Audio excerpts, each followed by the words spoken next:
saudara, kita mulai perkuliahan kita dengan topik perilaku rumah tangga dan pilihan konsumen. Nah, berbicara tentang perilaku rumah tangga, tentu kita harus kembali mengingat seperti apakah para pelaku ekonomi ya di dalam sistem perekonomian dua sektor, yaitu ada dua pelaku ekonomi yang kita kenal. Pertama adalah perusahaan atau tim, ya, kemudian ada rumah tangga. Oke, jadi interaksi mereka itu ada dalam dua bentuk pasar, yaitu pasar output dan pasar input. Kalau di pasar output, perusahaan menawarkan outputnya, produknya ke rumah tangga household, ya, dan kemudian household akan meminta output dari perusahaan. Nah, mereka berinteraksi di pasar output namanya. Kita sudah belajar kemarin ketika demand dan supply sama atau equal ya, itulah posisi yang disebut dengan keseimbangan atau equilibrium. Nah, kalau di pasar input ya, rumah tangga ini menawarkan jasanya dalam bentuk tenaga kerja kepada perusahaan. Nanti balasnya adalah upah atau gaji sebagai balas jasanya, atau sisa dari pendapatan yang dikonsumsi dalam bentuk tabungan ya, ditawarkan juga kepada perusahaan, itu di pasar modal namanya ya, atau sumber daya yang dimiliki oleh rumah tangga ini ya ditawarkan di pasar input kepada perusahaan, nanti balasannya dalam bentuk sewa, upah, bunga, ada juga dividen dan lain sebagainya. Oke. Nah, ini interaksi yang pernah saya gambarkan di pertemuan pertama sebelumnya. Oke, jadi karena kita sudah tahu, maka sekarang kita coba lihat bagaimana peranan yang dimainkan oleh para atau konsumen, atau dalam hal ini rumah tangga konsumen dalam sistem perekonomian dua sektor tadi. Nah, untuk memahaminya, kita harus memberikan sebuah asumsi atau sebuah anggapan bahwa sistem pasar yang berlaku adalah pasar persaingan sempurna, perfect competition market. Ya, pasar seperti ini nanti kita akan lihat pada sistem pasar ya di setelah UTS nanti ya, ada pokok pembahasan sendiri. Tetapi di sini paling kita coba lihat seperti apakah maksudnya yang atau ciri-ciri karakteristik dari perfect competition market tersebut. Oke. Dikatakan dia perfect atau competition market karena pertama bahwa di dalam pasar perusahaannya tidak hanya tunggal atau dua atau tiga, tetapi perusahaannya cukup banyak. Ya. Dan sehingga pasar atau setiap perusahaan itu umumnya ukurannya relatif kecil kalau dibandingkan dengan seluruh perusahaan yang ada di pasar. Ya. Jadi perusahaan itu tidak punya daya untuk satu orang atau satu perusahaan ya, tidak punya ability, tidak punya kemampuan, tidak punya power untuk menentukan harga. Yang menentukan harga di sini adalah interaksi antara demand dan supply. Kemudian ciri-ciri pasar yang kedua, produk yang dihasilkan itu sifatnya homogen. Artinya bahwa tidak ada spesifikasi produk yang berbeda antar perusahaan satu dengan dua. Dan yang ketiga adalah rumah tangga dan perusahaan memiliki informasi yang lengkap tentang pasar. Artinya bahwa tidak ada pihak yang tidak tahu berapa harga pada kondisi keseimbangan. Oke. Nah, inilah karakteristik pasar yang disebut dengan perfect competition market.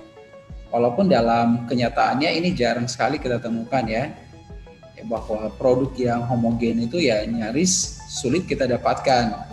Malah dalam satu jenis produk pun ada turunannya ya, dan seterusnya.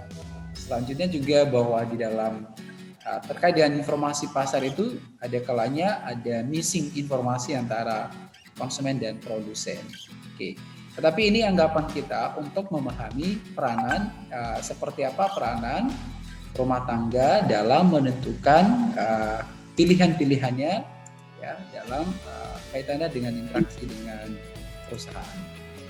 Oke, jadi ini asumsi yang mendasari analisis kita pada hari ini. Dengan demikian, maka pilihan rumah tangga itu kalau kita lihat tadi ada dua. Yang pertama kita lihat dulu di pasar outputnya. Karena interaksi antara produsen dan konsumen, tadi saya katakan itu digambarkan dalam dua pasar, yaitu pasar input dan pasar output. Kita lihat pasar outputnya seperti apa. Nah, rumah tangga konsumen ya, dalam memahami output yang dihasilkan oleh rumah tangga atau perusahaan, dia akan mengambil beberapa keputusan-keputusan. Apa keputusan rumah tangga dalam memahami output yang dihasilkan oleh perusahaan? Tolong Fernando jangan dicoret-coret screen saya. Pertama, keputusannya adalah berapa banyak produk yang harus diminta. Ya, apakah semua produk yang diproduksi oleh produsen itu diserap oleh konsumen? Nah, itu keputusan yang pertama. Berapa output, berapa quantity yang harus dibeli? Keputusan yang kedua adalah berapa jumlah tenaga kerja yang akan ditawarkan kepada perusahaan, dan yang ketiga adalah berapa banyak yang akan dibelanjakan atau duit atau pendapatan sebesar Y ya yang didapatkan oleh rumah tangga ini, berapa yang akan dibelanjakan untuk membeli output dan berapa sisanya untuk disimpan dalam bentuk saving. Oke, inilah beberapa keputusan-keputusan yang akan diambil oleh rumah tangga di pasar output. Nah, kalau kita lihat apa sebenarnya yang mendorong kemudian si rumah tangga ini membeli produk, tentu sesuai dengan teori demand yang kita pelajari sebelumnya, bahwa mereka meminta output atau produk yang dihasilkan oleh perusahaan itu bergantung kepada harga produknya. Ya, sesuai teori demand kemarin bahwa jika harganya naik, maka permintaannya turun, tentu dengan asumsi ceteris paribus. Jadi harga produk menjadi penentu jumlah permintaan produk yang akan diminta oleh rumah tangga ke perusahaan. Faktor yang kedua adalah pendapatan yang diterima. Ya, artinya bahwa semakin tinggi pendapatannya, maka akan semakin meningkat daya beli si rumah tangga. Ya, pun harganya murah, kalau dia tidak punya pendapatan yang sanggup untuk membeli produk tersebut, tetap juga ya permintaannya tidak akan tercipta. Jadi pendapatan dari rumah tangga itu sangat menentukan apakah rumah tangga akan membeli produk atau output yang dihasilkan perusahaan atau tidak. Yang ketiga adalah akumulasi kekayaan, ya, wealth-nya atau kekayaan dari rumah tangga juga itu bisa menentukan permintaan rumah tangga akan output yang dihasilkan perusahaan. Kemudian ada harga produk lain, ya, sudah kita lihat kemarin dalam dua bentuk, ya, apakah hubungan produk itu dia bersifat substitusi atau komplement, ya. Nah, itu berarti harga produk lain juga turut mempengaruhi keputusan permintaan rumah tangga akan produk yang dihasilkan perusahaan. Lalu ada selera dan bahkan sampai ekspektasi di masa yang akan datang juga turut menentukan jumlah permintaan rumah tangga ini akan produk yang dihasilkan oleh perusahaan. Ya. Lalu inilah respon atau inilah yang akan menjadi penentu, ya, apakah konsumen atau rumah tangga dalam hal ini membeli atau tidak produknya. Nah, dalam memutuskan membeli tidaknya tentu ada faktor yang akan menentukannya, yaitu adalah anggaran yang dia miliki. Ya, jadi seperti yang saya ceritakan tadi, pun harganya murah, kalau misalnya tidak punya daya beli si konsumennya, maka transaksi antara konsumen dan produsen juga tidak akan terjadi. Ya, jadi ada sesuatu kondisi yang memungkinkan mereka bisa berinteraksi, yaitu ketika pada batasan-batasan anggaran yang dimilikinya. Nah, jadi batasan anggaran yang kita maksud di sini adalah yaitu pendapatan atau kekayaan yang dimiliki oleh konsumen, ya, sehingga itu sebagai gambaran daya beli si konsumen ini untuk membeli produk yang dihasilkan oleh produsen. Ya. Nah, kalau ini sudah atau misalnya ada pendapatannya atau ada kekayaannya, ya maka dengan atau pada berbagai tingkat harga tertentu si konsumen akan menentukan untuk membeli atau tidak produk tersebut. Nah, tentu kemungkinan ini nanti kita akan lihat pada berbagai kombinasi, ya, yaitu kombinasi kemampuan si konsumen membeli atau tidaknya pada berbagai tingkat pendapatan atau kekayaan yang dimilikinya, serta pada berbagai tingkat harga produk yang dipasarkan kepada si konsumen.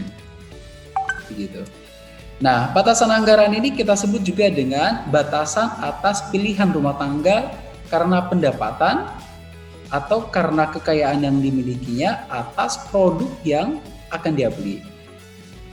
Ya, jadi bahwa pendapatan atau kekayaan si konsumen ya itu turut mempengaruhi keputusan membeli atau tidak ya dari rumah tangga konsumen. Oke, ini ada sebuah gambaran ya, data ya, katakanlah sebuah ilustrasi seseorang yang punya pendapatan 2 juta per bulan ya. Maka dia akan dihadapkan pada berbagai pilihan. Katakan pilihan A, B, C, dan D ya. Nah, pendapatan sebesar 2 juta ini pada pilihan pertama si konsumen ini pertama dia akan alokasikan 2 juta ini untuk menyewa huniannya, katakan koskah atau rumah atau apartemen ya. Nah, jadi katakan pada kondisi A ini ya si konsumen menyewa huniannya dalam bentuk kos-kosan, harganya lebih murah yaitu 500.000 per bulan. Oke. Lalu dari 2 juta itu kurang 500 berarti sisa 1.500.000 lagi. 1 juta digunakan untuk membeli makanan setiap bulan. Tentu sisanya 500 katakanlah untuk keperluan lain-lainnya. Pulsanya lah dan lain sebagainya. Nah, karena jumlahnya adalah sebesar 2 juta, ya mohon nanti dikoreksi ini bukan 1 juta, tetapi 2 juta, maka kondisi pilihan A ini adalah kondisi yang memungkinkan si konsumen ini untuk mengalokasikan pendapatannya sebesar 2 juta tersebut.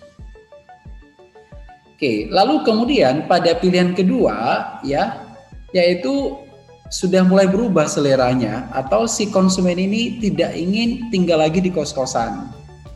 Katakan ingin tinggal di katakanlah ada kos-kosan yang bersifat eksekutif sedikit lah.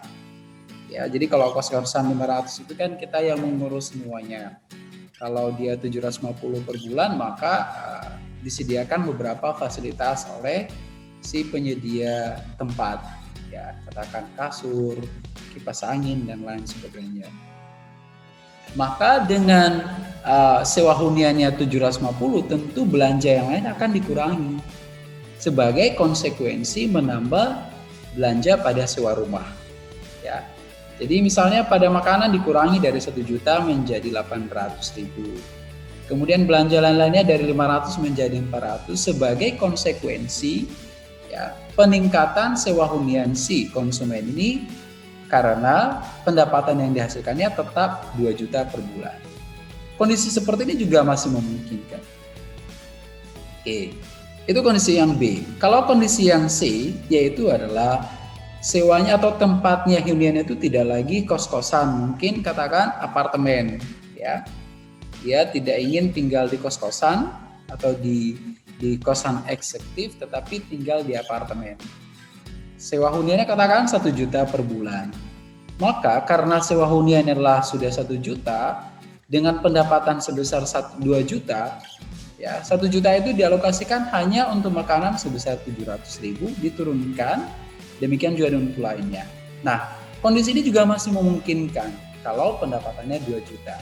Tetapi ada kondisi yang tidak memungkinkan, yaitu ketika dia mau tidak lagi tinggal di apartemen tetapi menyewa satu rumah. Katakan begitu ya, menyewa satu rumah 1.500.000 per bulannya. Ya. Lalu kemudian dia harus membelanjakan untuk makanan dengan paling rendah 500.000 per bulan. Lalu keperluan lainnya minimal 200.000. Jadi kalau kita totalkan semua belanjanya ini adalah 2.200.000. Jadi tolong nanti dikoreksi ini teman-teman ya, ini bukan 1 tetapi 2. Ya. Nah, kondisi yang seperti ini adalah kondisi yang tidak dimungkinkan. Karena apa? Karena total pendapatannya lebih kecil dari total belanja si konsumen ini. Nah, apa yang mau saya gambarkan di sini kepada kita bahwa inilah salah satu gambaran ya keputusan-keputusan yang akan diambil oleh si konsumen dalam menanggapi setiap pendapatan yang dimilikinya. Ya, dia punya kebebasan untuk menentukan, tetapi tentu pada batas-batas logika yang bisa diterima, begitu. Nah, jadi seperti apakah? Yaitu kondisi A, B, dan C. Oke. Nah, inilah kira-kira kenapa terjadi, karena ada batasan anggaran tadi. Kalau si konsumen ini pendapatannya lebih dari 2 juta, katakan 10 juta per bulan, ya kondisi D itu memungkinkan buat dia. Malah makanan bisa lebih tinggi, kemudian keperluan lain juga bisa lebih besar dari situ. Ya, tetapi persoalannya adalah ada sesuatu yang membatasi si konsumen, yaitu bahwa dia punya pendapatan hanya sebesar 2 juta per bulan. Jadi si konsumen ini hanya bisa mencapai kemungkinan pilihan pada poin C. Nah, jadi terkait dengan pilihan-pilihan yang seperti ini tadi, karena ada sesuatu sebenarnya. Kenapa dia tadi memilih dari kos-kosan biasa ke kos eksekutif ke apartemen dan lain sebagainya? Itu karena ada perbedaan preferensi dan selera, ya. Ada perbedaan preferensi dan selera setiap konsumen. Di mana bahwa pilihan akhir rumah tangga itu kemudian itu ditentukan oleh preferensi masing-masing orang, ya, berbeda-beda. Ya, karena orang mengatakan bahwa yang baik itu adalah yang nyaman buat dia. Ada juga orang lain bahwa yang baik itu adalah yang penting dia bisa tinggal tidur di satu tempat yang bisa melindungi dia kalau dia sedang tidur. Nah, ini kan berbeda-beda preferensinya, berbeda-beda seleranya. Jadi mahasiswa di kelas saya ini juga saya pikir demikian, ya, bahwa kalau saya tanya seleranya seperti apa pasti berbeda-beda. Sehingga nanti ketika kita melihat kepada keputusan-keputusan yang akan diambil oleh si mahasiswa dalam hal ini posisinya sebagai konsumen pasti akan berbeda-beda. Nah, selama rumah tangga itu menghadapi kendala anggaran, ya, karena keterbatasan tadi ya, contoh tadi hanya 2 juta pendapatannya, maka biaya real setiap barang dan jasa yang dia beli itu adalah nilai barang atau harga barang yang dia beli dengan jumlah uang yang dia miliki.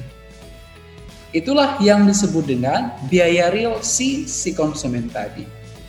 Jadi biaya real kondisi A, B atau pilihan A, B, C, contoh yang tadi adalah kondisi real yang memungkinkan. Karena apa? Dengan 2 juta yang dia miliki masih sanggup untuk menutupi belanjanya itu tadi. Tetapi kalau pada kondisi B, ya, D, saya ulang, kondisi D adalah kondisi yang sesuatu yang tidak memungkinkan terjadi. Karena belanjanya lebih tinggi dari jumlah pendapatannya. Jadi beginilah si konsumen ya dalam memahami, mengambil keputusan, ya, menyikapi setiap kondisi yang dia hadapi. Jadi sehingga kalau kita lihat sebenarnya ya seorang konsumen atau ya pada umumnya konsumen itu ya ketika terjadi peningkatan income ya maka umumnya selera itu akan berubah ya mengikuti perkembangan dari income yang dia terima. Semakin tinggi pendapatannya, umumnya konsumsinya lebih tinggi. Ya, jadi contoh ya kalau Anda bekerja nanti ya dengan gaji 2 juta katakan per bulan, ya tentu Anda hanya bisa katakanlah mungkin naik kendaraan umum ya untuk sampai ke tempat kerja. Lalu katakan naik pendapatan Anda menjadi 5 juta, maka Anda sudah mulai berpikir kalau saya naik kendaraan umum sering terlambat dan lain sebagainya. Maka ya silakan diubah sedikit seleranya, mungkin membeli sepeda motor.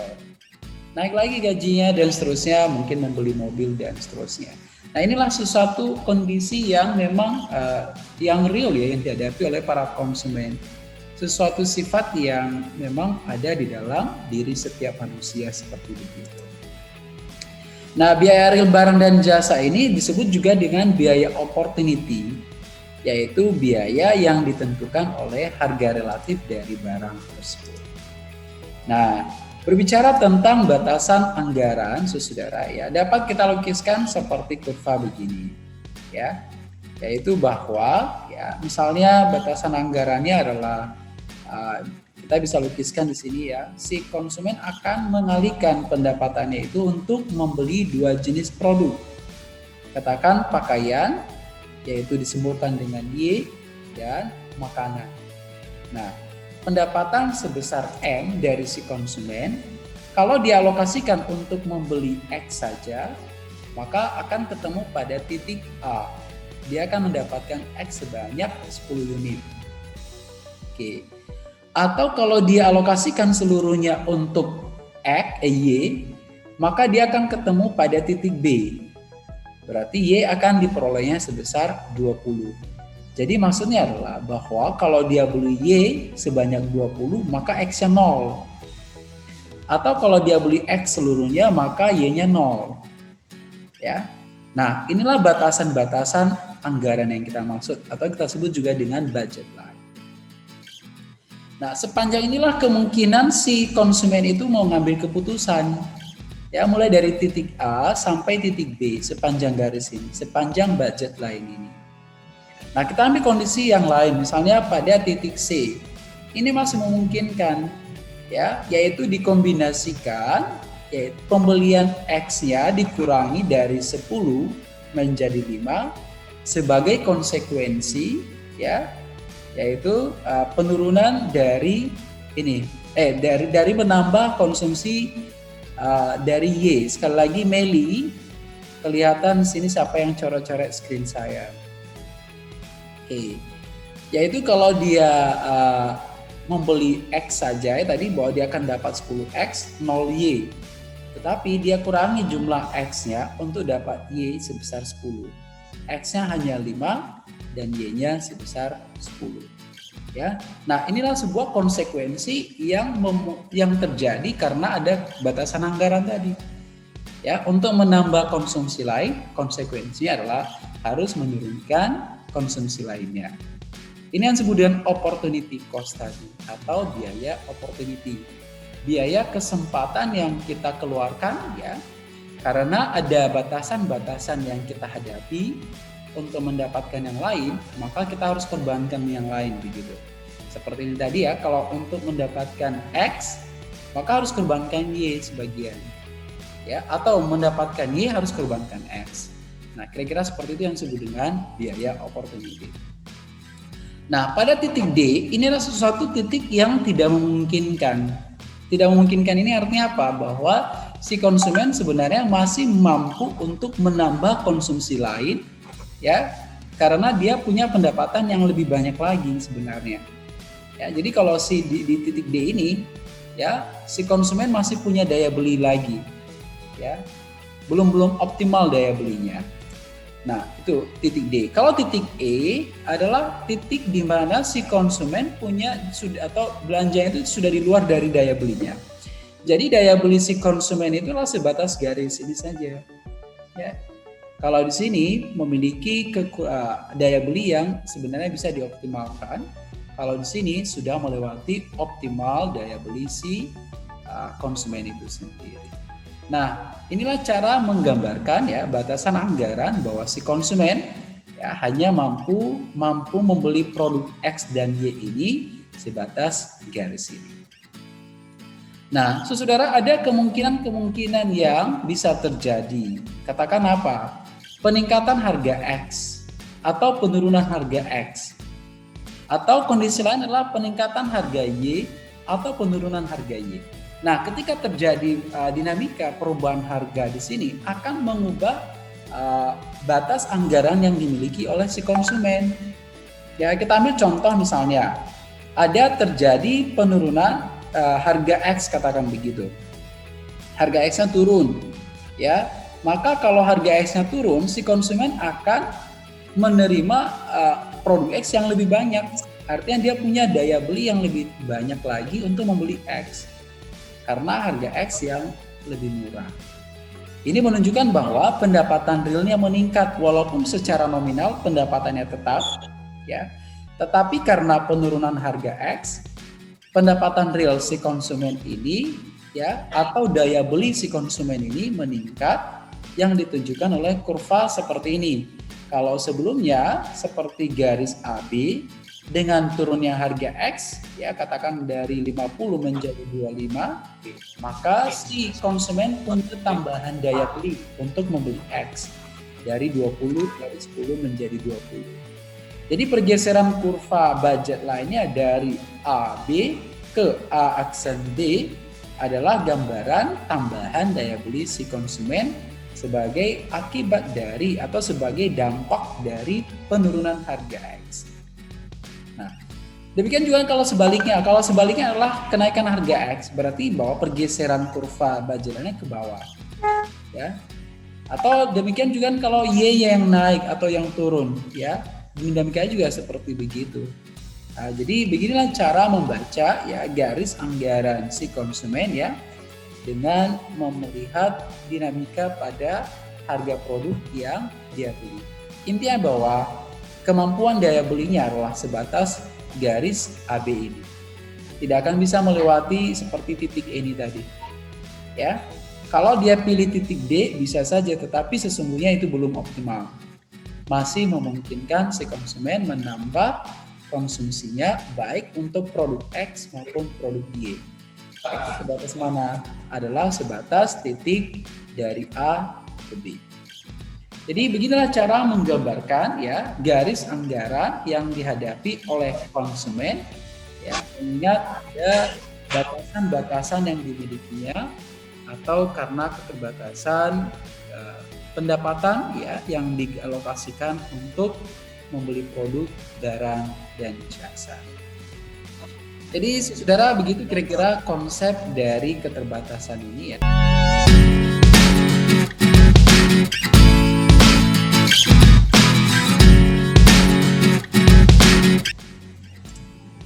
Berbicara tentang penggambaran dari batasan anggaran yang dimiliki atau yang dihadapi oleh konsumen ini ya, selain digambarkan dengan menggunakan kurva tadi, agar bisa kita kalkulasikan, kita juga bisa menggambarkannya dalam bentuk persamaan, ya, yaitu persamaan anggaran, ya. Nah, persamaan anggaran itu seperti apa, ya? Yaitu kita bisa melihatnya seperti ini. Ya, katakan kita punya uang sebesar M, ya, uangnya sebesar M. Kita akan membeli X dan Y. Maka berapa banyak X dan Y yang harus kita beli? Tentu ditentukan oleh harga X dan harga Y. Ya. Jadi kombinasi pembelian kedua produk ini penentunya adalah harga X dan harga Y serta tingkat pendapatan atau pada tingkat pendapatan sebesar apa. Nah, kita ambil contoh begini. Katakan harga X itu 100, harga Y-nya 150. Ya. Maka anggaran atau money yang kita butuhkan untuk membeli X sebanyak 5 dan Y sebanyak 10 unit ya adalah tentu perkalian jumlah X dan Y yang kita beli terhadap harga masing-masing kan. Kalau kita hitung garis anggaran atau persamaan anggarannya tadi kan ini. Kita ganti PX-nya dengan 100, PY-nya dengan 150, X-nya dengan 5, Y-nya dengan 10, maka berarti kita membutuhkan anggaran sebesar 2.000 untuk memenuhi kebutuhan pembelian dua jenis produk ini. Ya. Nah, kalau misalnya kemudian kita turunkan jumlah dari anggaran seperti ini, kita turunkan, kita tambah konsumsi X, maka tentu konsekuensinya adalah menurunkan Y. Y tidak hanya tidak lagi 10. Kalau kita ingin menambah X-nya misalnya dari 5 menjadi 7, maka konsekuensinya harus turunkan Y. dari 10 mungkin ke 9 atau seperti itu ya, tergantung hasil perhitungan ini tadi.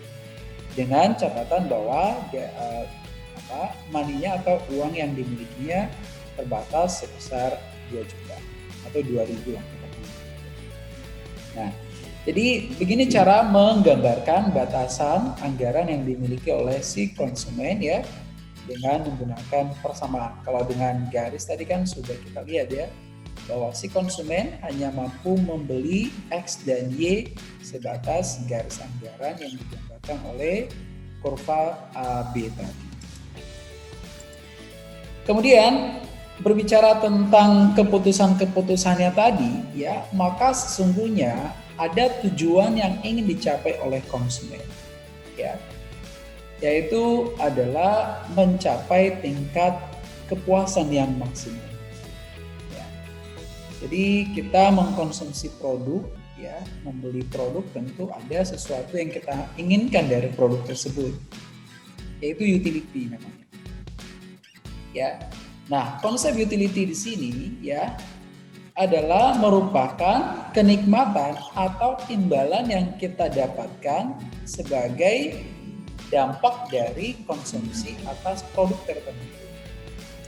Nah, perlu saya berikan pemahaman kepada teman-teman semua bahwa konsep konsumsi di sini bukan seperti konsep yang kita kenal di umum ya. Konsumsi itu adalah apa yang kita makan, kira-kira begitu ya.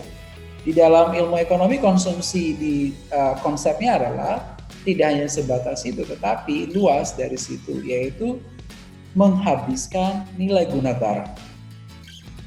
Ya, jadi misalnya Anda menggunakan baju hari ini, ya, itulah proses menghabiskan nilai guna barang. Kalau dulunya Anda beli 200.000 per pasang, misalnya begitu, maka dalam kurun waktu setahun ke depan tentu harganya tidak segitu lagi. Tidak usah menunggu setahun ke depannya, besok saja Anda jual lagi, maka si pembeli tidak akan mau membeli 200.000 karena Anda sudah pakai, sudah bekas katanya. Ya. Berarti Anda sudah menghabiskan nilai guna barangnya. Ya. Nah, apakah mengkonsumsi pakaian itu masuk di mulut? Tentu tidak. Ya, jadi karena Anda sudah kuliah, konsep konsumsi di sini jangan dipersempit pada apa yang masuk di mulut ya. Tetapi konsepnya adalah menghabiskan nilai guna barang. Ya, jadi ketika Anda makan nasi, katakan nilainya 20.000 per piring, ada lauknya di dalam. Ketika Anda makan, tentu nilai guna barangnya kan tidak 20.000 lagi kan, 0 karena udah habis. Besok pagi Anda buang, kira-kira begitu ya. Jadi Anda sedang menghabiskan nilai guna barang. Itu yang disebut dengan konsumsi. Nah, di dalam proses konsumsi yang kita lakukan, ada sesuatu yang kita dapatkan, namanya utility, ya, atau utilitas. Jadi, ketika kita memilih tadi, ya, dengan berbagai keterbatasan yang kita miliki, kemudian kita akan mengkombinasikan pembelian produk yang akan kita beli di pasaran. Tujuannya adalah untuk mendapatkan kenikmatan atau utility yang optimal. Nah, bagaimana contoh kasus dengan utility ini? Misalnya gini, kita katakan pergi jogging ya pagi hari. Anda sudah pergi jogging mungkin tadi ya, lalu kemudian kalau jogging itu kan umumnya haus ya. Nah, katakanlah di kos Anda sudah tersedia 10 gelas air putih. Ya, kemudian pas pulang Anda melihat, ya, lalu apa yang Anda akan lakukan? Pasti Anda akan buru-buru mengambil gelas pertama, lalu Anda langsung kedua. Anda dapatkan apa? Kepuasan. Ya, masih kurang karena Anda terlalu haus, terlalu jauh joggingnya, lalu Anda nikmati gelas kedua. Masih kurang dan seterusnya. Tetapi dengan Anda tambah ke konsumsi air tadi ya, tentu ada penambahan kepuasan yang Anda dapatkan. Nah, tetapi dengan catatan bahwa tambahan kepuasan itu tadi konsepnya semakin lama semakin berkurang. Nah ini, itu yang disebut dengan marginal utility, yaitu tambahan kepuasan yang kita dapatkan akibat penambahan konsumsi produk tertentu. Ya, jadi seperti tadi ya, gelas pertama ya, kepuasannya sekian, lalu tambah konsumsi kedua atau gelas kedua, tambah konsumsi ketiga dan seterusnya, ya. Tambahan kenikmatan yang kita dapatkan itu mungkin sampai gelas ke-10 nanti bisa jadi tambahannya udah jadi 0. Bahkan bisa jadi negatif kalau kita udah muntah, udah kenyang, ya kan? Kira muntah dan kepuasan kita menjadi negatif. Ya, kalau udah muntah. Nah, itu konsep dari marginal utility. Sedangkan jumlah dari utility yang kita dapatkan itu disebut dengan total utility. Ya, jadi itu yang disebut dengan konsep utility. Nah, ini salah satu contoh ya yang bisa menggambarkan ke kita. Misalnya tadi ketika Anda minum gelas air di gelas yang pertama, ya, kalau kita ukur utility-nya, hanya saja ya perlu saya berikan penjelasan kepada Anda. Disinilah nanti kelemahan dari utilitas ini ya, kita mengukurnya itu menggunakan satuan ukur util yang bisa jadi beda menurut orang. Beda menurut orang, beda menurut tempat, bahkan beda menurut zaman juga beda, ya. Jadi ukuran dari preferensi ini umumnya kita gunakan utilitas namanya.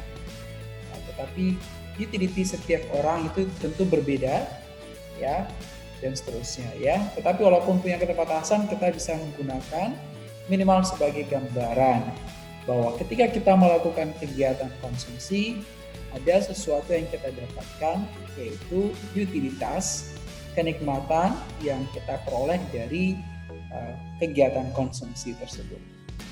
Nah, jadi kalau kita ukur misalnya utilitasnya 12 util, ya. Lalu kita tambah menjadi 2 gelas, ya.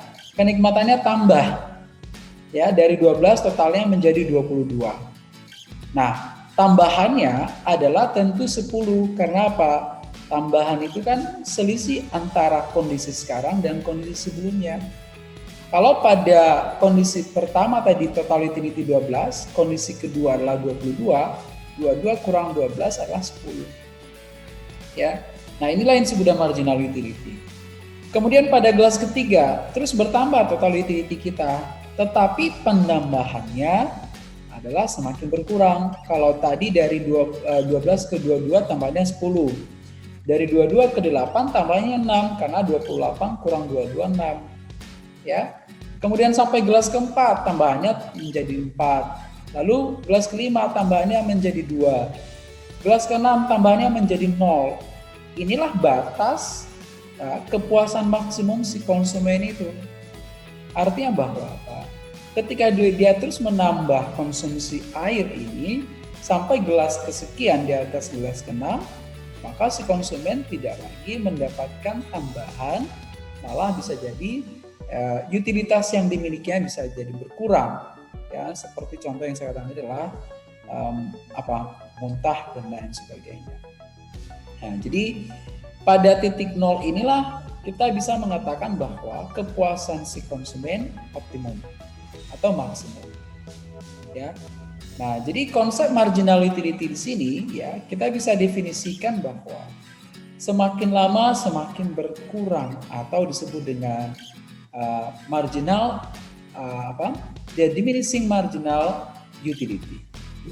Ya, jadi semakin banyak produk yang kita konsumsi, produknya sama, ya, dalam periode tertentu, maka kepuasan kita ini akan semakin lama semakin bertambah, tetapi tambahannya akan semakin lama semakin berkurang. Ya, nah ini adalah merupakan sifat yang mendasari umumnya pada diri manusia. Kita cepat bosan, cepat jenuh. Ya, mungkin kalau Anda kuliah pertama dengan saya bisa jadi ada yang menggebu-gebu semangat yang ingin belajar. Masuk ke pertemuan kedua udah mulai kendor dan lain sebagainya. Atau misalnya pada semester pertama semangat belajarnya tinggi. Masuk ke semester 2 terus sampai pada semester 6 udah masuk ke skripsi udah mulai jenuh. Ya, jadi itu umum teman-teman ya. Umum terjadi pada diri manusia. Oleh karena itu ya, supaya Anda bisa menyelesaikan studi Anda di UKDW ini ya, selagi semangat belajar ya belajar. Jangan menahan semangat Anda untuk mempelajari atau belajar pengetahuan. Karena kalau dimulai dari awal itu udah kendor semangatnya, percayalah di pertemuan atau di semester selanjutnya jauh lebih kendor lagi. Karena itu memang umum, sifat umum yang ada pada diri manusia. Nah, menurut Alfred Marshall, ini disebut dengan hukum utilitas marginal. Ya, marginal yang semakin menurun. Ya. Jadi ketika kita mengkonsumsi produk yang sama terus-menerus kan kita jenuh. Ya. Oleh karena itu ya kita harus melakukan variasi. Selama ini kan kita menggunakan YouTube. Oke, mungkin Anda sudah mulai jenuh. Coba variasikan menggunakan Zoom begini. Yang begitu ya mudah-mudahan lah bisa kembali menambah semangat Anda. Tapi saya lihat ya hanya jumlahnya 52 yang ada sekarang. Ya, oke, tapi bisa jadi karena ada faktor lain ya, karena jaringan dan sebagainya. Nah, secara grafik kita bisa tuliskan ya utility ini seperti ini ya teman-teman ya. Jadi kalau misalnya ya ini kurva dari total utility ya. Kemudian sumbu vertikalnya inilah total utility. Lalu kalau sumbu horizontalnya menggambarkan quantity yang kita nikmati. Ya, katakan tadi jumlah gelas air putih yang kita minum sepulang jogging. Atau apalagi yang lain misalnya jumlah pizza yang kita nikmati. Kira-kira begitu ya. Potongan pizza yang kita nikmati. Potongan pertama nikmat. Sampai pada potongan ke-10 mungkin ya udah kenyang, ya kenikmatannya sudah maksimum ya, sudah tidak bisa masuk lagi pizzanya. Kalau dipaksa malah si konsumennya bisa jadi muntah. Oke. Jadi tambahan marginal utility itu semakin lama semakin berkurang begini kurvanya. Nah, konsumen akan mencapai kepuasan optimal pada titik 6 ini. Ini yang disebut dengan total utility optimal, maksimum dia di sini. Ya, tidak bisa ditambah lagi. Nah, oke, jadi dari gambaran ini ya, kita bisa melihat bahwa marginal utility-nya itu adalah sebuah kurva yang semakin lama semakin menurun sesuai dengan hukum yang dikemukakan oleh Alfred Marshall tadi. Karena ada sifat yang mendasari diri manusia, sifat jenuh, bosan ya dan sebagainya, menyebabkan tambahan utility yang didapatkan oleh konsumen ya semakin lama semakin berkurang. Nah, implikasinya nanti katakanlah Anda menjadi seorang entrepreneur ya, Anda menjadi seorang pebisnis ya, maka ya jangan ketika Anda menjual produk ya itu saja, harus divariasikan ya bentuknya lah dan lain sebagainya. Kenapa? Ya memang terjadi dinamika pada selera konsumen. Jadi cobalah lihat misalnya pasar handphone ya. Kalau dulu kan bentuknya Nokia itu seperti apa ya. Kemudian berubah dan sekarang menjadi mobile atau ponsel pintar ya. Oke, nah kalau tidak ada inovasi pada produk mobile misalnya, maka bisa jadi orang akan semakin jenuh dengan bentuk handphone yang dia beli dulunya. Nah, jadi dengan ada inovasi di bidang produksi ponsel, ya meskipun harganya terus naik ya tetap orang mau membeli karena ada yang baru yang dia cari. Nah, jadi ini sebagai satu tanggapan melihat sifat yang dimiliki oleh si konsumen. Nah, pada titik nol inilah nanti kemudian ya kepuasan maksimumnya tercapai. Ya, jadi kalau ada yang bertanya atau ada pertanyaan, pada titik apakah kepuasan maksimum konsumen? Jawabannya adalah ketika tambahan kepuasannya 0 atau marginal utility-nya 0, atau bahasa sederhana ya tidak ada lagi tambahan kepuasan yang didapatkannya dengan menambah konsumsi produk tersebut. Jadi itu kira-kira konsep dari marginal utility. Nah, ini contoh salah satu ya melihat utilitas yang maksimal itu ya. Ini misalnya ada dua alternatif kegiatan yang akan dilakukan oleh konsumen. Katakan misalnya menonton di bioskop, ya. Pada hari pertama ya, ini per minggu nih ya. Kalau misalnya dia menonton per minggu itu sekali, maka total utilitasnya begini. Semakin banyak dia menonton di bioskop, total utilitasnya itu semakin lama bertambah, tetapi pertambahannya semakin lama semakin berkurang. Ya, dari pertambahannya 10 menjadi 6, 4, dan bahkan 0. Nah, di titik 0 inilah kita sebut sebagai kepuasan maksimum. Sama halnya juga dengan kalau menonton pertandingan. Jadi pada marginal utility 0 inilah gambaran si konsumen mencapai kepuasan yang maksimal. Oke, nah sekarang kita lihat ya, kalau kita kembali kepada konsep marginal utility tadi, bahwa kalau kita mengkonsumsi produk itu saja ya, seperti yang dikatakan oleh Arthur Marshall tadi, akan muncul kejenuhan pada diri manusia. Oleh karena itu ya, maka si konsumen akan mengalami penurunan tambahan utility dari penambahan konsumsi produk tersebut. Nah, kaitannya nanti kemana adalah ke penurunan kurva permintaan. Ya, jadi kalau kita kembali kepada teori permintaan sebelumnya, kita dapatkan sebuah kurva permintaan itu adalah sebuah kurva yang menurun dari kiri atas ke kanan bawah. Ya, ini sebuah kurva dengan slope yang negatif. Nah, pertanyaannya kenapa? Kenapa tidak positif? Ya, kenapa tidak positif slope dari kurva permintaan tersebut? Nah, alasannya adalah dari sini tadi, didasari pada teori utilitas ini, ya, yaitu bahwa karena semakin menurunnya ya tingkat kepuasan si konsumen tadi, atau semakin jenuh sama konsumen pada sebuah produk tersebut, maka tentu dia akan menurunkan semakin lama konsumsi pada produk tersebut. Ya, jadi marginal utilitas yang semakin menurun ini bisa menjadi sebuah gambaran bahwa karena alokasi pendapatan konsumen tadi ke berbagai produk yang dia akan beli, maka dia akan mengurangi mengkonsumsi atau membelanjakan duitnya pada satu produk saja. Dia akan mengkombinasikan. Kenapa? Karena ada sifat jenuh tadi. Contoh ya, kalau misalnya yang dia makan setiap hari, katakan seafood ya, seafood terus ya emang enak, tetapi pasti dia akan jenuh.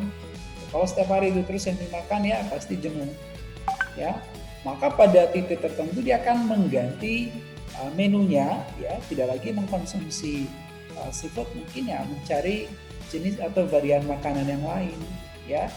Nah, kenapa? Karena itu tadi sifat kejenuhan yang dimiliki oleh si manusia. Nah, dasar inilah kemudian yang mampu menggambarkan bahwa kurva permintaan itu adalah sebuah kurva yang berslope negatif. Ya, yaitu kurva yang menurun dari kiri atas ke kanan bawah. Dari konsep marginal utility.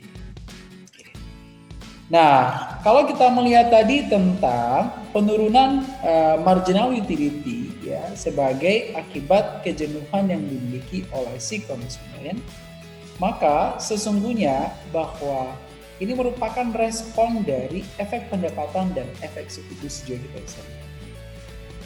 Ya, karena tadi si konsumen menghadapi suatu kondisi keterbatasan anggaran, ya, maka si konsumen tadi adalah atau keputusan yang akan diambil oleh konsumen adalah mengkombinasikan pembelian produk yang akan dia beli dengan keterbatasan anggaran yang dimiliki. Ya. Nah, kalau misalnya terjadi perubahan pada harga produk tersebut, maka si konsumen kan akan meresponnya. Ya, seperti kurva atau teori permintaan yang kita ceritakan tadi ya. Teorinya adalah ketika harganya naik, maka permintaannya akan turun. Sebaliknya kalau harganya turun, permintaannya akan naik. Ya, tentu dengan asumsi ceteris paribus. Ya.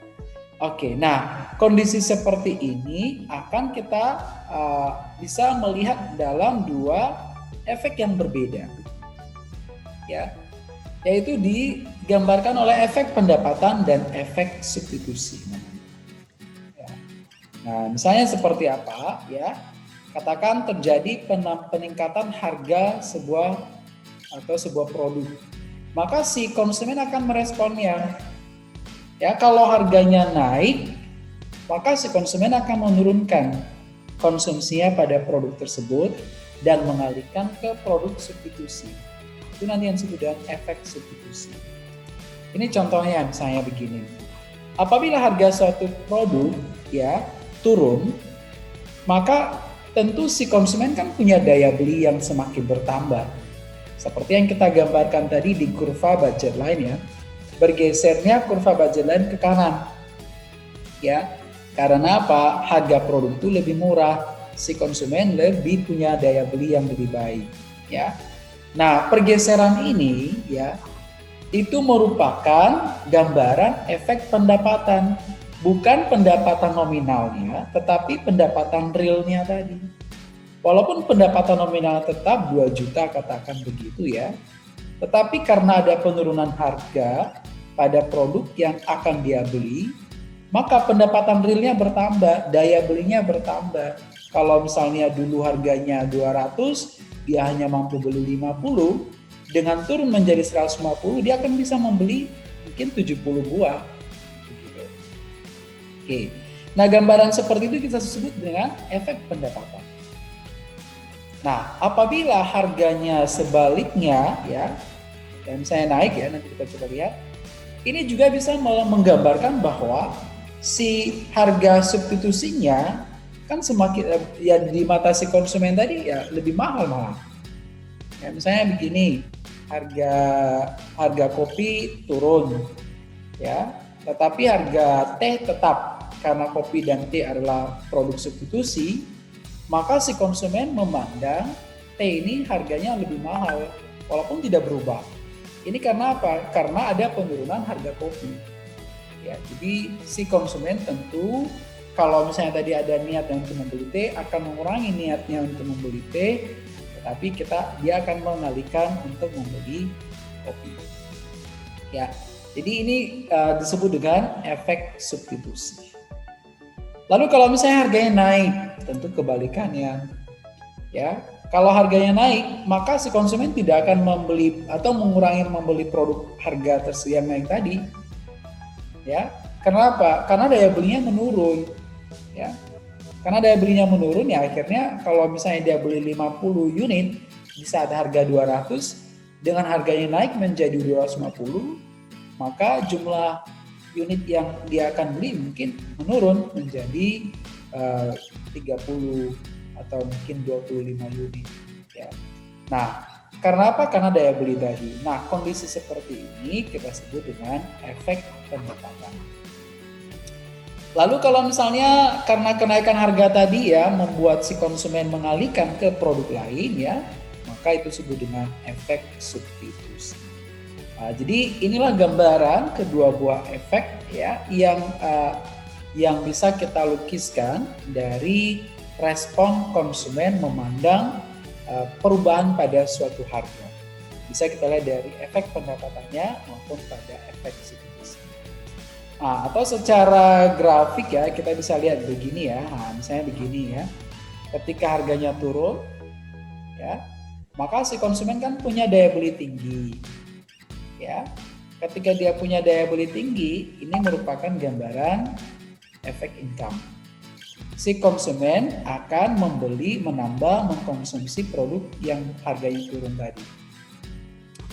Yang kedua, kondisi yang lain adalah harga barang lain itu dianggap lebih mahal, walaupun tidak berubah sesungguhnya. Tetapi karena penurunan harga produk X, maka harga Y itu seolah-olah di mata konsumen tinggi. Oleh karena itu, maka niatnya untuk membeli barang substitusi itu menurun. Nah, ini namanya efek substitusi. Ya. Oke. Selanjutnya kalau harganya naik. Kalau harganya naik, maka si konsumen akan mengalami penurunan daya beli. Dia akan mengalihkan belanjanya dari produk X katakan ke produk Y. Maka ini namanya efek income atau efek pendapatan. Ya. Si konsumen akan mengurangi berbelanja pada produk tersebut ya. Sebaliknya peningkatan harga ini si konsumen akan mengalihkan belanjanya ke produk lain atau produk substitusi. Nah, ini yang disebut dengan efek substitusi. Si konsumen akan menurunkan belanjanya pada produk tersebut tapi mengalihkan konsumsinya pada produk yang substitusi tadi. Nah, beginilah cara melihat gambaran efek substitusi dan efek pendapatan ya sebagai respon perubahan sebagai respon konsumen atas perubahan inflasi.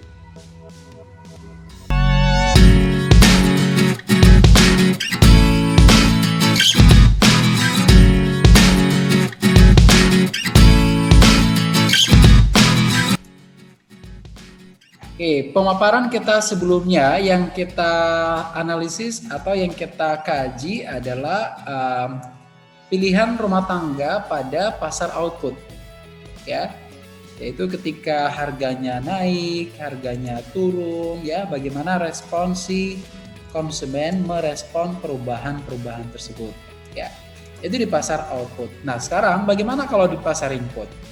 Di gambaran awal tadi saya katakan bahwa interaksi antara rumah tangga dan perusahaan itu dapat dilihat dalam dua bentuk pasar, yaitu pasar output dan pasar input.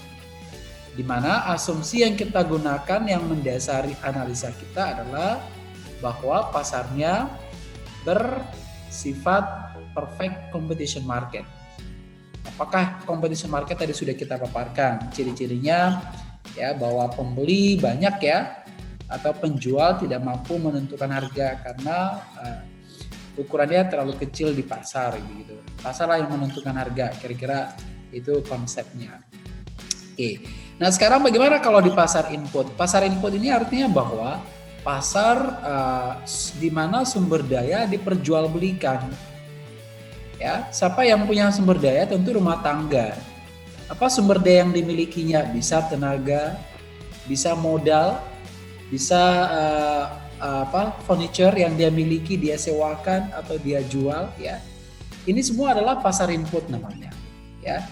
Oke, nah jadi kalau kita berbicara tentang pasar input, maka si rumah tangga ini pasti dia punya respon juga di situ, atau dia akan mengambil beberapa keputusan-keputusan ya di pasar input. Apa keputusan-keputusannya? Yang pertama, apakah si rumah tangga itu bekerja atau tidak? Ya, dalam satu rumah itu kan umumnya ada bapak ibu ya. Kalau anak-anak masih kecil-kecil kan ada keputusan-keputusan yang diambil oleh rumah tangga itu. Siapa yang bekerja? Siapa yang menjaga anak? Apakah dua-duanya bekerja? Kalau dua-duanya bekerja berarti kan butuh pembantu. Kira-kira begitu. Tapi kalau ayah saja yang bekerja, maka ibu mengurus rumah tangga. Nah, inilah keputusan-keputusan rumah tangga di pasar input, ya. Apakah akan bekerja atau tidak? Kalau bekerja, maka berapa lama waktu yang harus dihabiskan? Ya.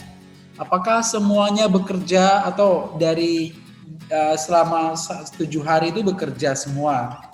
Atau hanya beberapa hari dan sebagainya. Lalu apa jenis pekerjaan yang akan dilakukan? Nah, ketiga bentuk keputusan ini ya adalah merupakan keputusan rumah tangga khususnya di pasar input. Ya. Kalau kita fokuskan lagi, kalau pasar input tadi kan banyak ya. Ada pasar modal, ada pasar tenaga kerja, ya, lalu ada pasar properti juga. Maka yang kita ceritakan barusan adalah respon atau keputusan rumah tangga di pasar tenaga kerja. Nah, kemudian ya seorang tenaga kerja atau anggota suatu rumah tangga memutuskan untuk bekerja atau tidak, tentu ada beberapa faktor yang menentukannya. Ya, seperti saya misalnya, saya sebagai suami, saya memutuskan untuk bekerja. Ada faktor-faktor yang menentukan saya kenapa saya harus bekerja. Apa salah satunya adalah ketersediaan lapangan pekerjaan. Ya, kalau tidak ada lapangan pekerjaannya, ya bagaimana saya bisa bekerja? Di mana saya akan melamar pekerjaan kalau tidak terdapat lapangan pekerjaan? Ya, nah itu yang pertama. Yang kedua, tingkat upah yang ditawarkan. Ya, saya kan dulu dosen ya di swasta, lalu kemudian beralih ke PNS. Kenapa ya? Tentu ada perbedaan di tingkat upahnya kira-kira begitu. Ya, inilah merupakan keputusan yang harus saya ambil ya, merespon dari perbedaan upah. Kemudian keterampilan yang dimiliki oleh si tenaga kerja tersebut. Ya, jadi apakah dia akan bekerja atau tidak itu ditentukan oleh skill yang dimilikinya. Lowongan pekerjaan tersedia, kemudian tingkat upah yang ditawarkan cukup tinggi. Tetapi si calon tenaga kerja tidak punya skill untuk masuk di pasar tenaga kerja itu, maka tentu dia tidak akan bisa diterima di pasar tenaga kerja. Ya. Atau misalnya keterampilannya cukup bagus, ya. Kemudian ada lapangan pekerjaannya, tetapi upah yang ditawarkan oleh si permintaan tenaga atau yang meminta tenaga kerja terlalu rendah, maka juga tidak akan mau bekerja si tenaga kerja tersebut. Nah, ini 3 faktor inilah yang kemudian menentukan si calon tenaga kerja bekerja atau tidak. Nah, berbicara tentang keputusannya kemudian, ya tadi dikatakan bahwa apakah bekerja atau tidak itu ditentukan 3 faktor tadi. Ya, kalau dia bekerja berarti waktu yang ada itu katakanlah 1 hari 24 jam, 1 minggu 7 hari dan lain sebagainya. Sebagian dialokasikan untuk bekerja. Ya. Tetapi kalau misalnya dia tidak bekerja, maka seluruh waktunya itu adalah menjadi waktu luang. Ya.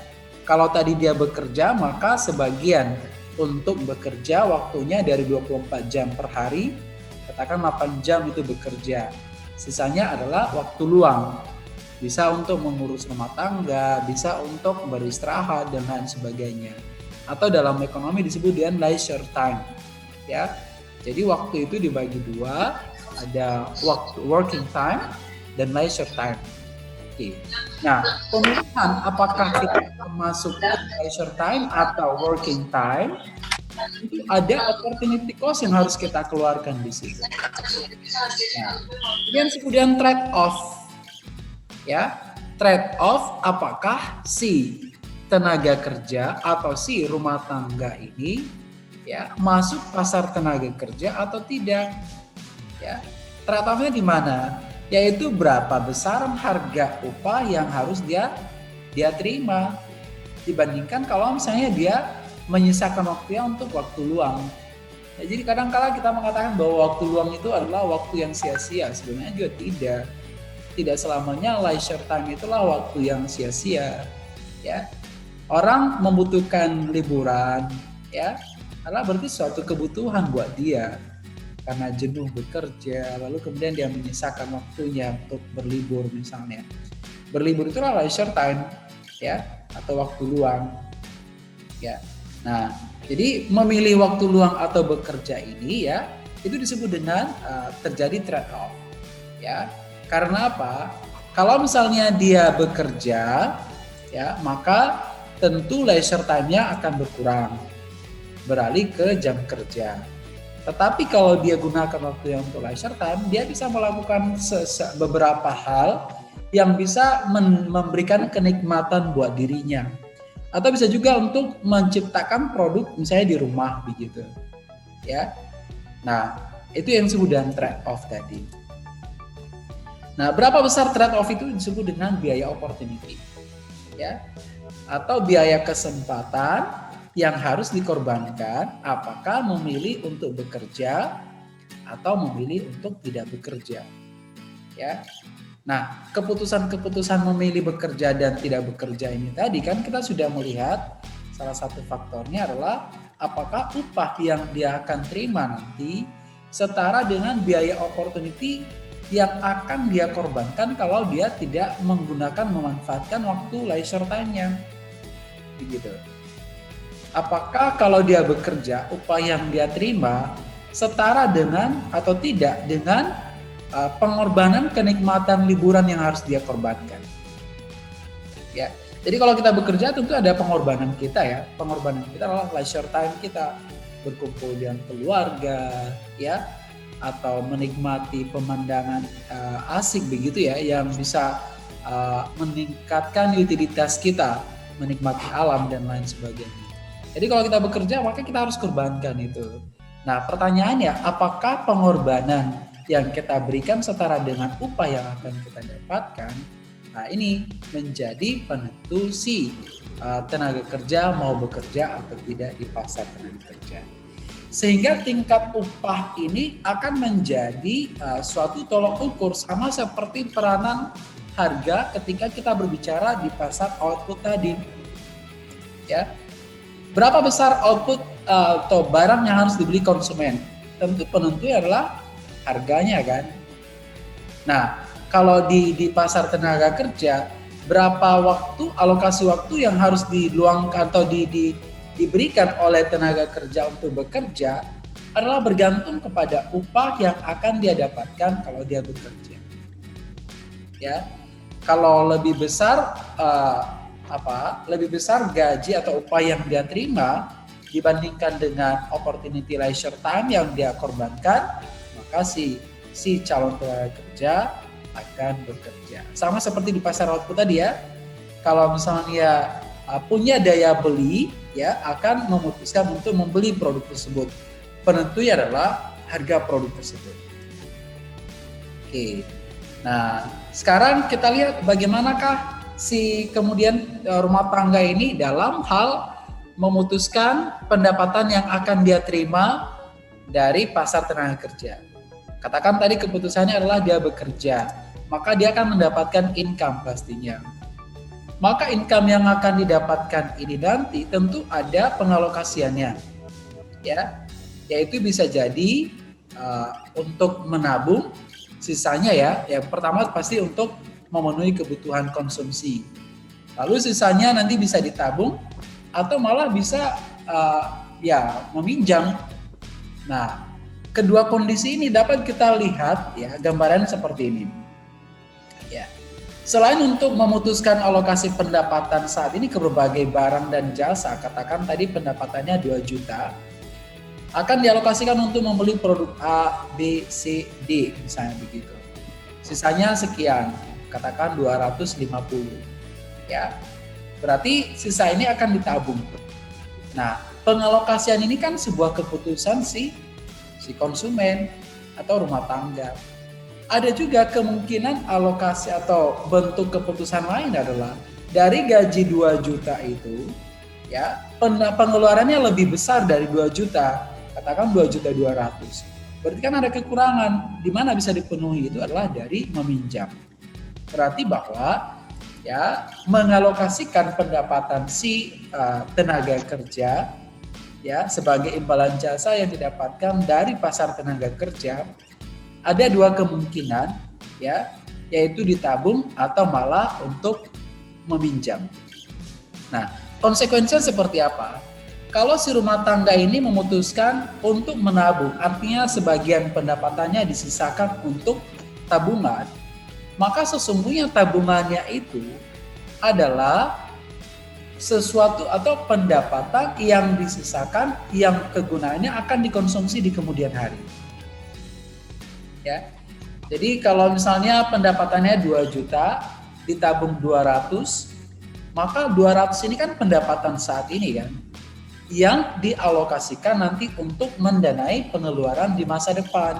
Bisa jadi tahun depan, atau 3 tahun lagi, misalnya apa, untuk membeli kendaraan, ya, atau mungkin berinvestasi dan lain sebagainya, ya, atau mungkin karena sakit dia harus digunakan untuk membayar biaya pengobatan dan lain sebagainya.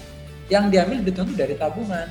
Berarti tabungan kita itu merupakan apa? Pendapatan yang akan kita belanjakan di kemudian hari. Tetapi kalau keputusannya berbeda, yaitu adalah meminjam, ya, artinya bahwa pendapatan kita di masa depan, ya, kita alokasikan untuk memenuhi kebutuhan saat ini. Ya. Karena apa? Ketika misalnya kita meminjam, tentu kita harus bayarkan kan kepada si sumber atau pemberi pinjaman kita. Ya, dari mana kita peroleh itu nanti pelunasannya? Tentu digaji kita di masa yang akan datang. Ya, jadi kalau misalnya kita meminjam sekarang 200, maka kemudian kita cicil itu di bulan depan, berarti bahwa belanja yang kita belanjakan sekarang kita peroleh dari pendapatan kita di masa yang akan datang. Nah, implikasinya apa di sini ya? Kita sebagai seorang konsumen, ya, bahwa seorang konsumen itu semestinya harus bijak mengalokasikan pendapatan yang dia terima. Ya. Kalau kita mau menjadi seorang konsumen di poin A, menyisihkan pendapatan kita di masa yang akan datang, yang kita tidak tahu apa kondisi yang akan terjadi, maka si konsumen tersebut atau rumah tangga tersebut dia men-save masa depannya, ya, atau mengamankan masa depannya.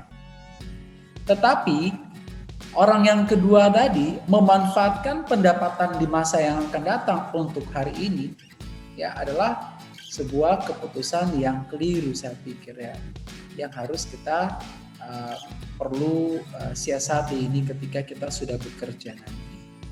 Jadi kesimpulannya adalah bahwa kalau kita mendapatkan pendapatan sekian, maka pendapatan itu ya harus dialokasikan sedemikian rupa, ya, untuk memenuhi kebutuhan kita yang saat ini. Kalau bisa untuk disimpan.